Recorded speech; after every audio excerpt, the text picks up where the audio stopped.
Assalamualaikum, apa kabar semua teman-teman? Selamat datang kembali di channel Ludo Farno. Di kesempatan kali ini saya akan sedikit berbagi atau menjelaskan informasi mengenai pajak yang harus dibayar oleh seorang konten kreator atau seorang YouTubers. Nah, di sini emailnya sudah saya perlihatkan. Tadi malam masuk kepada saya, mungkin teman-teman juga mengetahuinya. Apa itu? Pesannya seperti ini. Kami menghubungi Anda karena Google akan diwajibkan oleh pemerintah Amerika Serikat untuk memungut pajak Amerika Serikat atas pembayaran kepada kreator. Nah, singkatnya begini teman-teman. Ketika kita memiliki penghasilan dari YouTube, lalu nanti penghasilan dari YouTube tersebut akan dipindahkan ke Google AdSense. Tahukah teman-teman, misalnya kalian mendapatkan $120 dalam per bulannya, maka teman-teman semua harus membayar pajak atau penghasilan kalian tersebut harus dipotong karena ada biaya pajak yang harus kalian keluarkan. Nah, sebelum saya jelaskan cara mengisi pada bagian informasi pajak di Google AdSense, saya perlu menyampaikan kepada kalian semua bahwasanya ini berlaku ketika kalian mendapatkan penonton dari luar Indonesia, terkhusus jika kalian mendapatkan penonton yang ada di Amerika. Nah, singkatnya begini, ketika kalian memiliki video, lalu video tersebut memiliki 1000 penayangan atau 1000 kali ditonton. Nah, dari 1000 kali ditonton tersebut, misalnya kalian mendapatkan atau orang yang menonton video kalian itu adalah dari Amerika, atau orang Amerika menonton video kalian misalnya 200 orang. Sementara video kalian tadi saya katakan itu penayangannya 1000 kali. Lalu dari 1000 tersebut, penayangan yang kalian hasilkan ada 200 orang dari Amerika Serikat. Nah, dari 200 penonton yang kalian hasilkan, misalnya penghasilan dari 200 kali ditonton video kalian itu $10. Dari $10 tersebut, karena iklannya atau karena video kalian ditonton di Amerika, maka iklan muncul. Lalu kalian dapatkan hasil. Nah, ketika kalian sudah mendapatkan hasil dari penonton Amerika, maka kalian harus membayar pajak. Nah, besarnya berapa yang harus kita keluarkan? Beragam. Dari informasi yang saya dapati dan sampai saat ini yang saya pahami, ada 24%, kemudian ada 30%, ada 10%. Nah, jadi 24% ini akan dikenakan kepada seorang konten kreator yang tidak memberikan informasi pajak. Itu 24% di seluruh dunia. Apabila teman-teman semua tidak memberikan informasi pajak paling lambat pada bulan Mei dan terakhir itu kalau nggak salah bulan Juni atau Juli. Jadi kalian harus memberikan informasi pajak kalian atau mengisi formulir pajak di Google AdSense agar kalian tidak terpotong 24% dari seluruh dunia. Artinya begini teman-teman, ketika kalian nanti sudah mengisi formulir pajak di Google AdSense, maka kalian tidak dipungut 24% di seluruh dunia, hanya berlaku di penonton Amerika saja. Jadi teman-teman, ya mau tidak mau harus kalian mengisi formulir pajak yang ada di Google AdSense supaya teman-teman itu tidak terpotong sampai 24% dari seluruh dunia. Bayangkan misalnya penghasilan kalian 100%, lalu kalian tidak mengisi informasi pajak, maka kalian akan dipotong 24% di seluruh dunia. Apakah kalian masih punya hasil? Sementara mencari viewer susah, penghasilan rendah, tambah kalian tidak ingin mengisi informasi pajak yang ada di Google AdSense. Saya sarankan kalian harus mengisi informasi pajak tersebut supaya ya kalian hanya terkena potongan rendah dari hanya satu negara. Misalnya tadi saya katakan dari penonton Amerika saja. Kalau kita mengisi pajak ini di Google AdSense atau informasi pajak ini di Google AdSense, maka kita hanya terpotong atau hanya dipotong ketika orang Amerika menonton video kita. Misalnya kita videonya punya 100 video, Lalu yang kita dapatkan penonton dari Amerika Serikat itu sekitar 500 orang. Berarti yang 500 orang itu saja yang dipotong tanpa seluruh dunia. Nah, di sini kita masuk pada bagian Google AdSense. Bisa kalian lihat seperti yang ada di sini. Tindakan diperlukan bagi semua kreator dan partner YouTube. Kirimkan informasi pajak Anda untuk memastikan bahwa pajak yang berlaku pada pembayaran Anda telah akurat. Oke, sekarang kita rubah terlebih dahulu informasi pajak kita. Kita klik. Maka di sini kita akan diarahkan ke halaman seperti ini. Nah, lalu di sini kita klik saja tambah info pajak. Lalu kita klik tambah info pajak. Oke, kita tambah saja.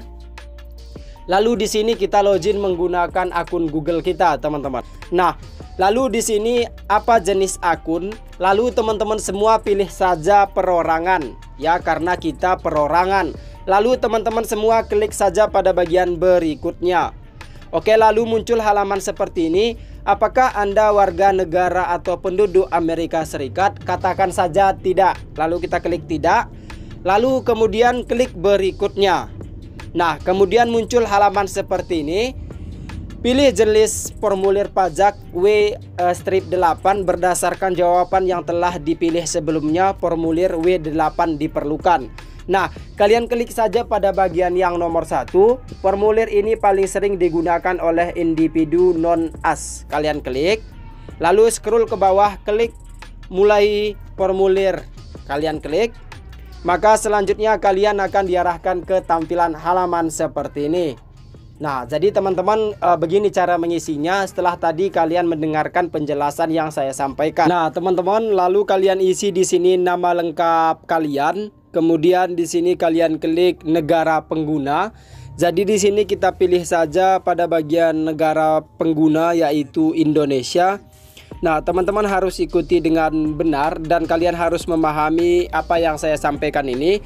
Lalu kalian klik saja pada bagian Indonesia. Nah, selanjutnya kalian klik saja TIN asing. Apa itu TIN asing? Nah, TIN asing ini adalah kode NPWP. Apa itu NPWP? Adalah nomor pokok wajib pajak. Jadi kalian bisa mendaftar atau mendapatkan nomor NPWP ini secara online. Jadi tinggal kalian daftar saja. Insya Allah nanti linknya saya siapkan agar kalian bisa mendaftar dan bisa mendapatkan NPWP dengan cepat tanpa ya keluar rumah begitu. Nah, di sini saya salin saja. Saya klik untuk menempelkan. Lalu di sini saya tempel. Nah, kemudian di sini jika sudah kita tempel TIN asing kita. Nah, jika sudah kita tempel TIN asing kita atau NPWP kita, selanjutnya di sini kita klik saja berikutnya. Oh ya teman-teman, kalau kalian tidak memiliki NPWP, maka nanti biaya atau pemotongan pajak yang kalian terima itu jadi lebih besar. Sebaiknya kalian harus memiliki NPWP. Kalau tanpa NPWP, kalau tidak salah itu sekitar 30%. Tapi kalau kalian memiliki NPWP itu biasanya 10% saja. Ada pengurangan, nanti kita lihat di akhir supaya kalian paham. Nah, selanjutnya kalian klik saja berikutnya. Maka kalian akan diarahkan ke tampilan halaman seperti ini. Di sini ada kemudian baris alamat pertama. Lalu kalian klik baris alamat pertama, ya kalian tulis alamat kalian. Kemudian di sini baris alamat kedua kalian tulis juga, kemudian kotanya, lalu provinsi, kemudian kode pos. Saya rasa ya kalian semua mengetahui ya, alamat kalian, lalu kode pos kalian. Ya, jadi di sini provinsi kalian tidak mungkin kalian tidak tahu begitu. Jadi semua data ini harus kalian tulis seperti itu teman-teman ya. Nah, di sini jika kita sudah mengisi, sebentar lagi kita akan lanjut ya. Nah, teman-teman, jika kalian sudah mengisi alamat semua, lalu kalian klik saja pada bagian berikutnya. Kalian klik berikutnya, maka di sini perjanjian pajak. Lalu di sini kalian klik saja perjanjian pajak iya. Lalu di sini kita klik iya, lalu klik pada bagian penduduk negara yang mengklaim perjanjian dengan Amerika Serikat. Lalu kalian klik, lalu di sini kalian pilih negaranya, lalu kita pilih Indonesia. Nah, teman-teman, selanjutnya di sini kalian klik saja pada bagian layanan AdSense. Lalu di sini kalian pilih pasalnya itu adalah pasal 8. Kemudian kalian geser ke samping, lalu tarif pemotongan pajak kalian buat 0%. Nah, selanjutnya di sini kalian klik pada bagian menyetujui, lalu film kalian klik, lalu pasalnya lakukan seperti yang tadi teman-teman. Kemudian tarif pemotongan klik 10%. Kemudian di sini klik kembali untuk setuju, lalu klik pada bagian hak cipta, kemudian pasal dan ayat sama seperti tadi, kemudian tarif pemotongan 10%. Lalu di sini klik pada bagian alasan tanda centang seperti ini teman-teman. Lalu klik berikutnya. Nah, kemudian di sini kita akan diarahkan ke halaman berikutnya. Halamannya kurang lebih seperti ini. Jaringan agak lambat, jadi kita harus bersabar. Nah, di sini untuk yang kelima, klik saya menyatakan bahwa saya telah meninjau dokumen pajak. Lalu klik di sini pada bagian berikutnya. Nah, klik pada bagian berikutnya. Lalu klik pada bagian nama lengkap resmi. Di sini harus kalian tulis nama lengkap resmi kalian. Ya, saya tulis saja. Nah, teman-teman, di sini saya sudah menulis alamat resmi, nama lengkap resmi. Lalu kalian klik saja pada bagian ya, saya adalah orang yang tercantum di bagian tanda tangan. Lalu kalian klik. Lalu klik pada bagian berikutnya. Nah, teman-teman, di bagian yang keenam ini kalian klik saja tidak, karena kalian bukan orang Amerika. Kemudian kalian klik saya menyatakan seperti ini, kalian klik. Lalu saya memberikan info pajak untuk profil pembayaran baru atau yang sudah ada yang belum pernah menerima. Lalu kalian klik saja yang pertama. Lalu kalian klik saja pada bagian mengirimkan. Nah, kita klik kirim. Oke, maka di sini nanti kita akan langsung disetujui atau tidak. Kita akan mendapatkan informasi seperti ini. Nah, jadi di sini sudah disetujui teman-teman ya. Nah, begitulah cara mengisinya. Semoga bermanfaat. Assalamualaikum.